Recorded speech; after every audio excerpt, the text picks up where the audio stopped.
So, hello. Let's start with GeoGebra. This is what the user interface looks like the first time you start it up. And let's navigate it, and just through a simple example, I want to show you what you can create with this software. So let's first get rid of this keyboard. And so we have two views here. Here's a simple coordinate system in a plane. This is where we will create our objects, where they will all display, and on the left is a list of all the definitions of the objects, so sort of like a geometric construction. And so what we will build here is a little simulator of a ballistic projectile, so the parabola that a thrown object of given initial velocity and angle will trace out. And then we will add some bells and whistles to make this more interactive and visual. So there are two free parameters in the problem. That is the initial velocity. So let's call this v0. And it will probably be positive, maybe go up to 10, like that. And it goes in steps of tenths. This is fine enough. And then we have the angle alpha. So for Greek letters, I type Alt and the letter A. And actually this will be an angle, so let's go to the settings, and here, this is a slider. We can at some point tell him that this is going to be an angle.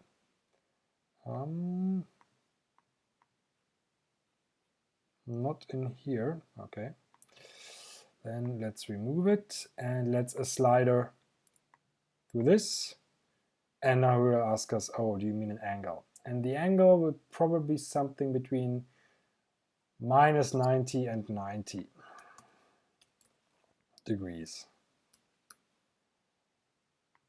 Okay, now he shows the slider in the construction view, in the graphics view, but also in here. So later on, we will actually want to have this also be displayed, so I can toggle the showing of different objects with these toggles. So for now we're good. You know what, let's also add a slider just for laughs for the acceleration. So maybe it goes up to 20 and the initial value is 9.8. All right. But, whoops. I have to get out of the tool, then I can click at will, but sometimes he misinterprets my clicks.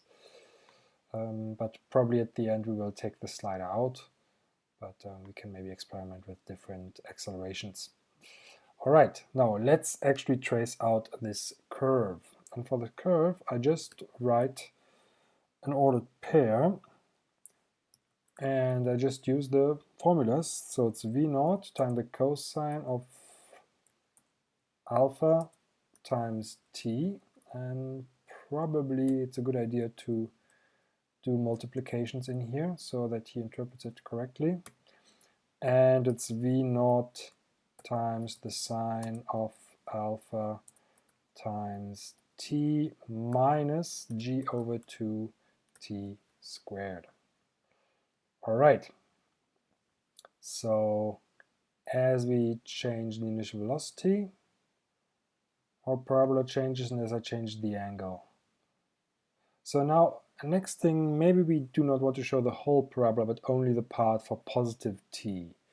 So for that, I can't actually just use a simple expression like that, but let me copy this part here, and I have to delete this actually and define a curve with these coordinates.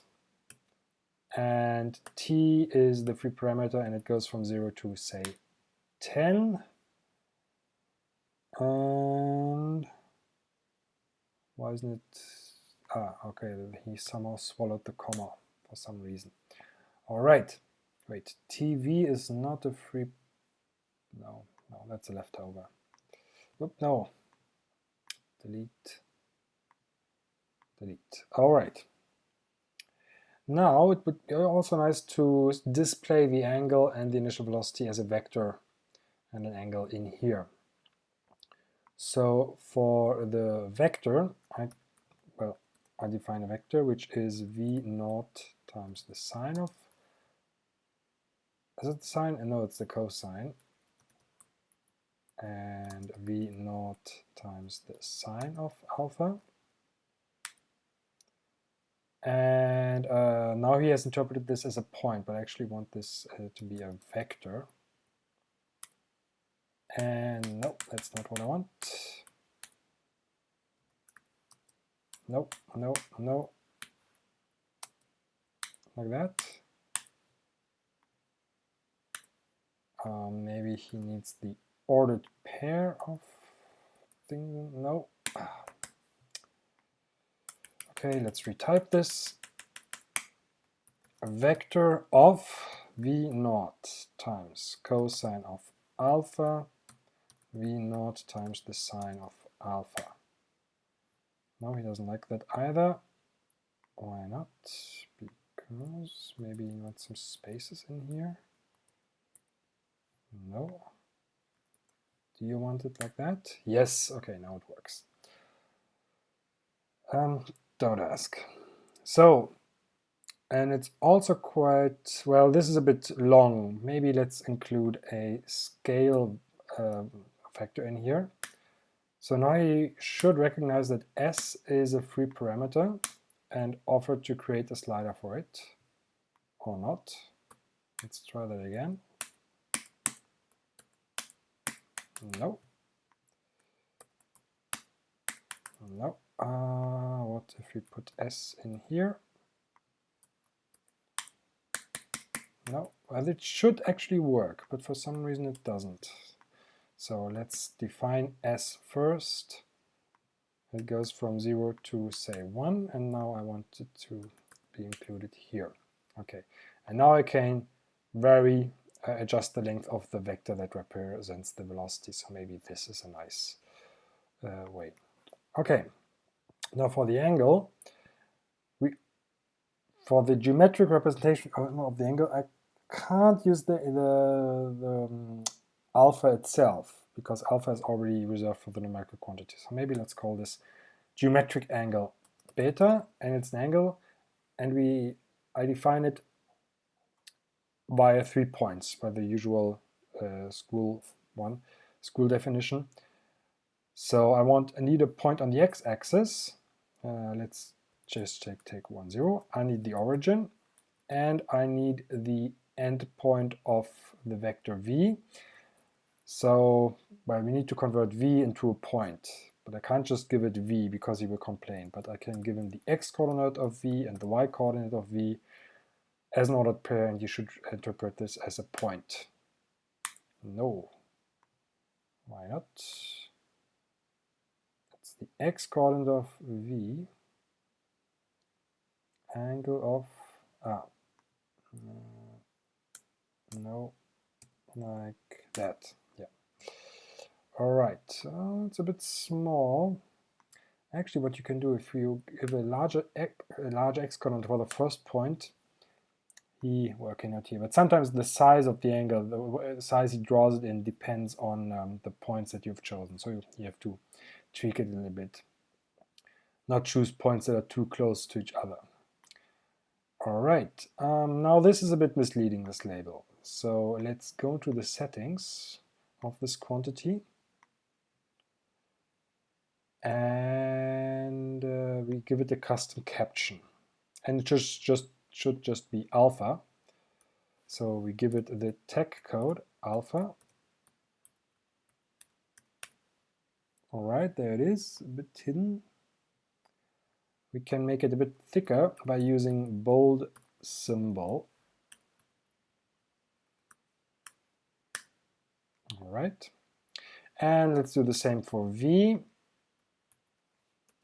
Bold symbol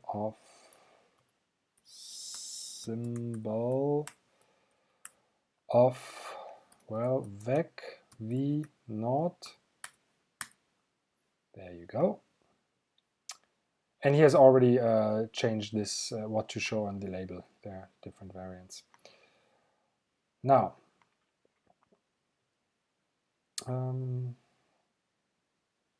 so last thing I want to add to this is the envelope of the whole thing. So you see, if I change the angle alpha, I get different velocities, but actually alpha should go from, no, that's not what I want. Okay. Alpha should go from 0 to 180. Yeah, obviously. Degrees. Yeah, I like that.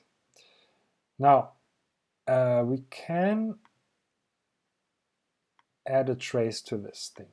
I mean, there's also this contextual menu where I can activate show the trace, and now as I change alpha, he doesn't erase the previous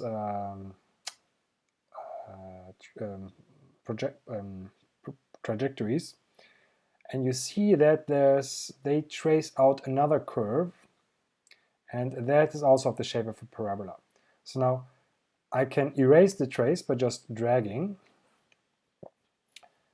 And let's now draw the parabola itself, this safety parabola it's called. And for that I need a little auxiliary quantity, which is v0 squared over 2g. And now the parabola is, and I can just now write y is as a function of x, because there are no bounds on either side, and it's 1 over 4h minus h times x squared. Or is it? Oh yeah, it is, but my expression is wrong. This is g over 2 v0 squared. Okay, there you go. And there's a change, wait, not v0. As I change the angle, we stay within the envelope. All right. So last thing we can do is we can already disable the trace. Maybe it gives a cleaner look that way. And as I can change both parameters at will and get a nice representation. And we already do a little bit of layouting by tracing out the safety parabola as a dotted line to really mark the difference between the two, between the actual trajectory and the safety parabola. All right. So in the next video, we will go over some layouting issues, how to make this look even nicer, make it pop out, and make it ready for publication.